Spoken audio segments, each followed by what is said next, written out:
د عمرزو چې کومه افسوسناکه واقعه شوې ده د تیمور حاجي صاحب د بچي د حمزه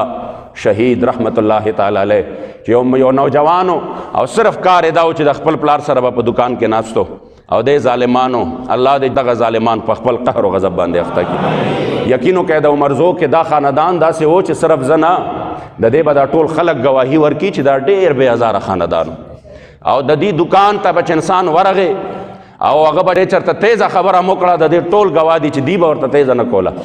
دی به بیا هم هر چاته نیک نیک وی او هر چاله به دومره عزت ورکو چې د هغه د اوقاتو نه زیات به ورله ورکو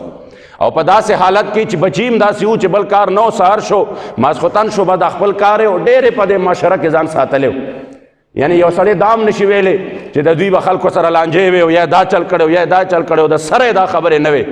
او یعنې د دکان د بندېدو په ټایم کې دومره لوی ظلم ورسره شوی دی چې هغه نوجوان د 15 شپږ کالو یا د دې نه هم کم کیدی شي هغه نوجوان د 15 کالو هغه شهید شوی دی هغه ورځې موږ به هم نن یو څو چغې ووهو ټول علاقه ورسره سوګوار ده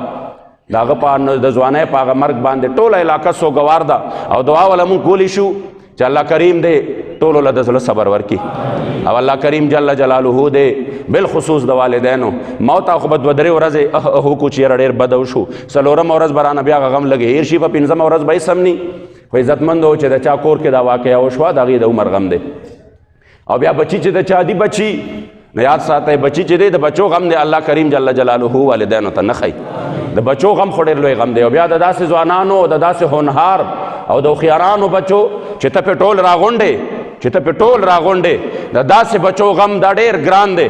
مګر عزتمندو ما هغه ورځې هغې په دعا کې مو وې چې دا نظام دومره د ظلم نظام دی چې په دې نظام کې چاته انصاف شته دی نه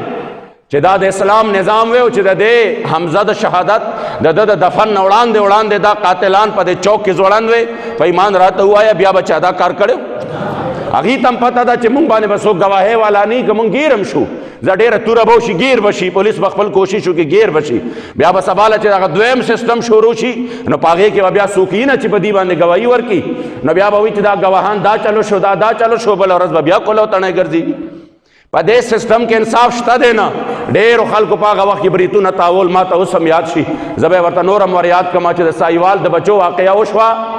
نو دا کم چې دا نوي انصاف پسند او دوی ډېر زیات چې کم دی د دې نوي د دې جدت نه او د دې تبدیلی نه ډېر زیاتې تمې وې نه هغې وې نه که خان صاحب دی له انصاف ورنه که مونږ به هر څه پرېږدو ما وې دا ورځ ځان سره یاده ساته په یوټیوب باندې زما تقریرونه موجود دي ما دا ورځ یاده ساته په دې سسټم کې په دې نظام کې د ظالم ګریوان ته لاس اچول د سره شته دی نه تصور هم پکې نشته په دې کې خو د 300 قاتل کولو تڼۍ ګرځېږي د 300 بې ګناه کسانو په دې کې خو چې چا کراچۍ کې اور بل کړی هغه دیشګر چې بوریبان لاشونه به د ورځې معمولو صرف د خپل حکومت د بچ کېدو دپاره هغه ورځ هغې ته اجازت ورکړه هغې بیا دفتر کلاو کړې او د دفتر کلاوېدو سره بیا خپلې چې کوم دی هغه بدماشۍ شروع کړې عزتمندو چې تر څو پورې دا ټول زمونږ کار دی چې مونږ د دې ظالمانو ته نارې موله مونږ وهو مونږ ته پته چې دا ظالمان دي او هغه ظالمان چې د هغې ظلم د دې رڼا ورځ نه ښکاروي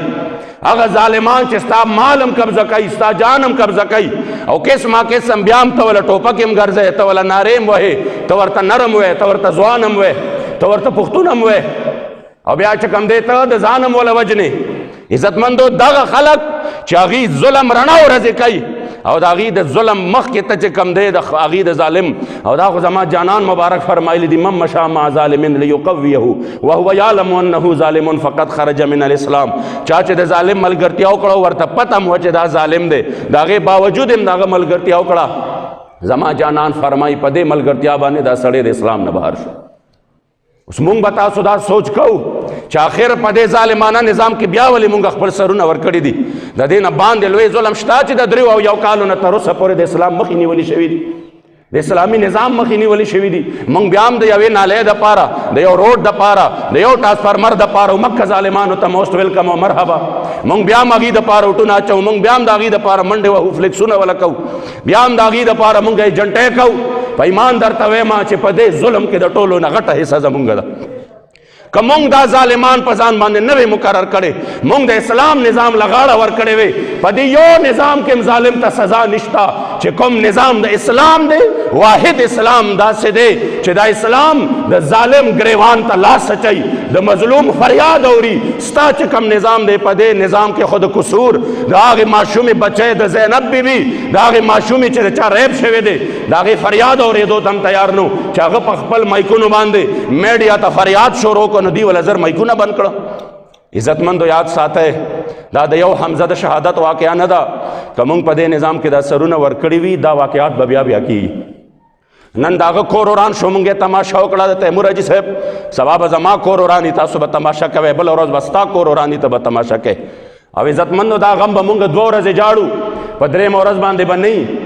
خو یاد ساتئ عزتمندو دا چې چا باندې دا واقعه راشي هغې ته خو به د ظلم چې آخر زمونږ چې کوم دی بې ای ذنب قتلت زمونږ ګناه سوه مونږ خطا سوا په دې ملک کې ځان دپاره حلال پیسې ګټل هم ګناه ده عزتمندو الله دې زمونږ په حال باندې رحم وکړي اول خو د زړه نه دغې سوګوار خاندان ته دعا وکړئ یا الله کریم جل جلاله خدای پاکه دا کم ظلم چې ورسره وشو خدای ته نه دا د دنیا او د آخرت په ډېر خوشحالو باندې هیر کا او یا الله کریم ډېرې خوشحالۍ ورله ورکه خدای ته په زړونو باندې صبر پټی لګول والی خدای د زړونو صبر ورله ورکه د دغې بچي دا جدایي ورته خدای اسانه کا یا الله کریم دا چا چې دا ظلم کړی دی خدای ستا د عاشق د حاجي محمد امین رحمه الله دربار دی او ډېر لوی عاشق دی او د داسې عاشقانو په دربارونو کې تاسو سوالونه قبلی خصوصي رحمتونه وری او بیا مخامخ د دواړو جهانو د سردار زلف مبارکي دي ښایسته موی مبارک دي خدای د دې په خاطر د نه سوال کو دغه ظالم د بدې ورځې سره مخامخ کا یا الله تباه او برباد او ذلیل او رسوای کا او یا الله کریم جل جلاله د هغې ملګرو سره او د حمایتیانو سره یې تباه کا یا الله چې چا په دې کې حصه ده خدای ټول غرق او تباه کا یا الله پاکستان کې د ظلم او د بربریت دا دوران ختم کا